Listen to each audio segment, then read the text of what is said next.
Operation ಮುಂಚೆ ಹೊಟ್ಟೆ ನೋವು ಬರ್ತಿತ್ತು ಸರ್. ದೊಡ್ಡ ಆಪ್ರೇಷನ್ ಆದಾಗ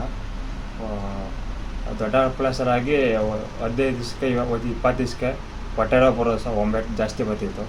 ಮಾತ್ರೆ ನುಂಗ್ತಿರೋಡು ಕಮ್ಮಿ ಆಗೋದು, ಮತ್ತೆ ಜಾಸ್ತಿ ಆಗೋದು. 2 ಗಂಟೆ ಹೊಟ್ಟೆ ನೋವು ಬಂತು ಅಂದರೆ ಸಂಜೆ 6 ಗಂಟೆ ಆಡೋದು ಹೇಳ್ತಿರಲಿಲ್ಲ. ಇಲ್ಲಿ ಬಂದು ಇಂಜೆಕ್ಷನ್ ಕೊಟ್ಮೇಲೆ ಒಂದು 3-4 ಇಂಜೆಕ್ಷನ್ ಕೊಟ್ಮೇಲೆ ಕಮ್ಮಿ ಆಯ್ತಿರಲಿಲ್ಲ. ಆಮೇಲೆ 2 ಅವರ್ ಕಮ್ಮಿ ಆಗೋದು ಸರ್. ತುಂಬ ಹೊಟ್ಟೆ ನೋವು ಜಾಸ್ತಿ ಆಯ್ತಿತ್ತು.